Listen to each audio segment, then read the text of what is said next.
Hey guys, it's Jen, and I want to take you for a little walk around my garden because I meet people all the time who just go, look, you know what, I want to be healthy and all this kind of stuff, but everything is just too expensive, especially organic foods.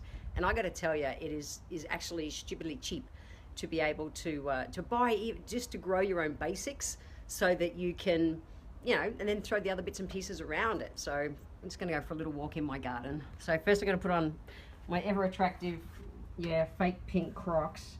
If you're going to work in the garden, you need really good shoes.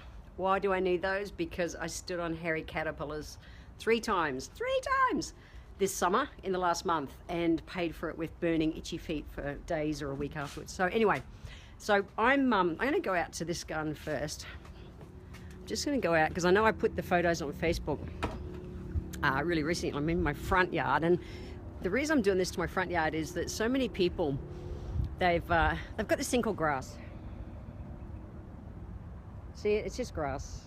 And I have to tell you, I think grass is the biggest water wasting, pain in the ass thing on the planet. It does nothing to give us food or fuel in our bodies, and yet people spend all this money on watering their gardens, and it's not cool.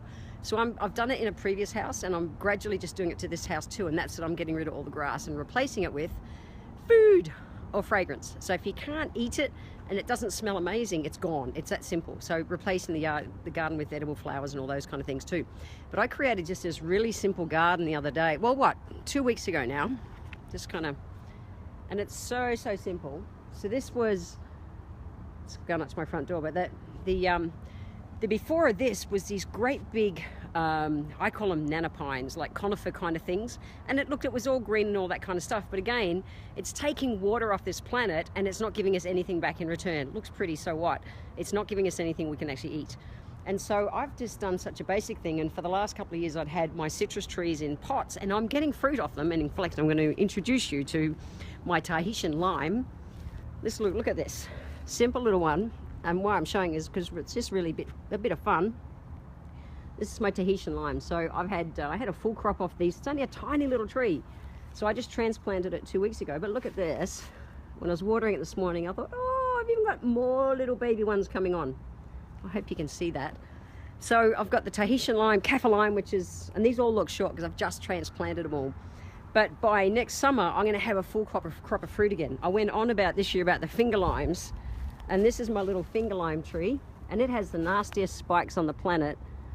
But I got, I don't know, tons. It was loaded with little fruits this year. Really simple. And a good old-fashioned lemon tree. And this is just sugarcane mulch.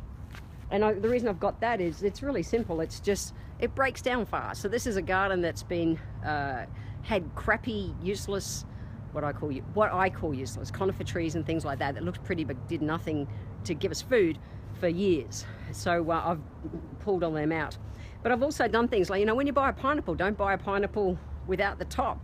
Buy the pineapple with the top and then plant the tops. These are 2 tops that I planted just a couple of months ago, and I had them in pots. Again, you don't need a big garden space. I had them in pots. But they'll give me fruit in the next year, in the next season. I'll get a pineapple off them. It's not going to be the biggest pineapple for the first year, but you know what? You're buying the pineapple with the top, plant the top, get the fruit. And I eat an obscene amount of chilies. I think that's the Thai thing coming out of me nowadays. And so I've just did a little edge of really simple 3 different kind of chili bushes.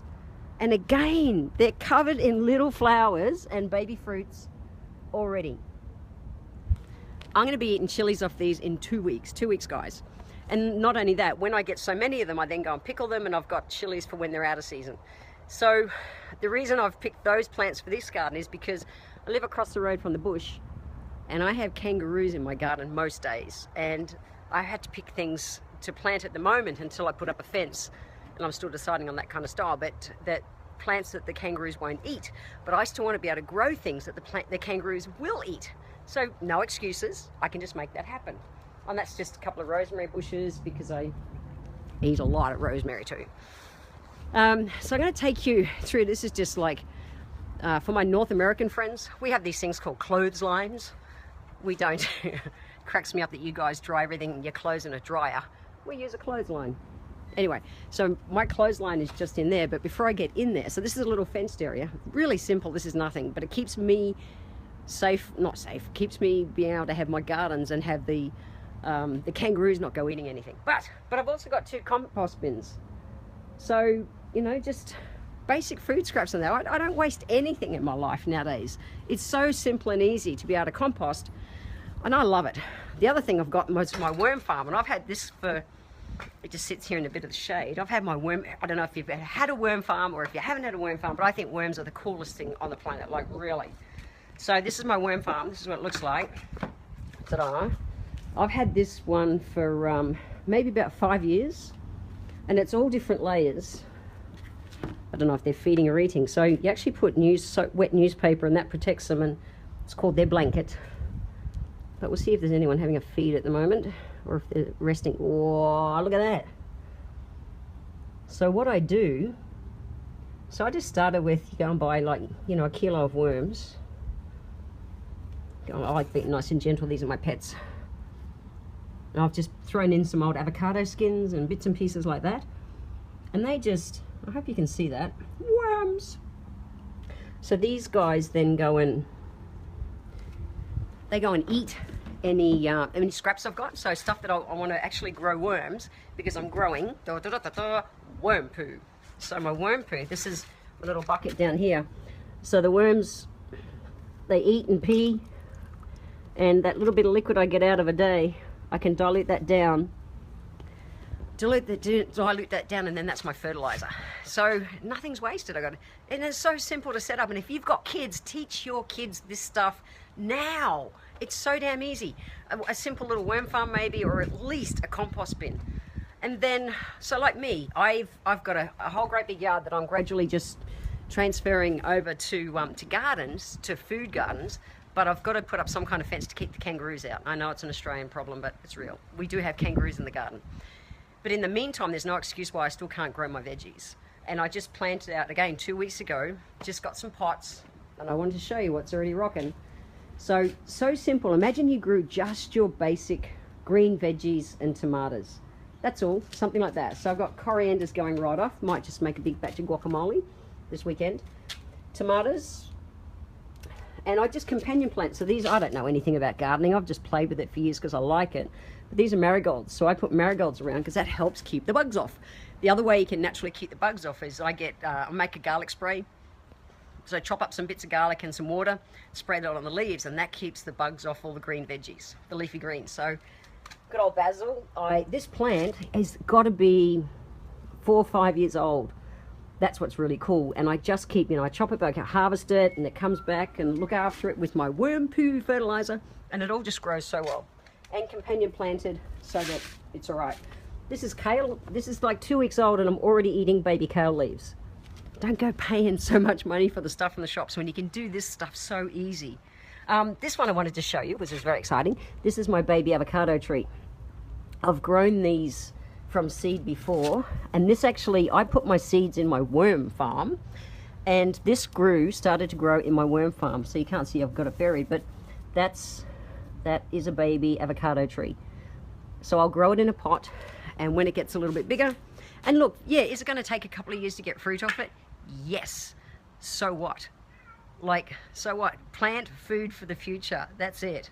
Good old silver beet. Just basic greens, guys.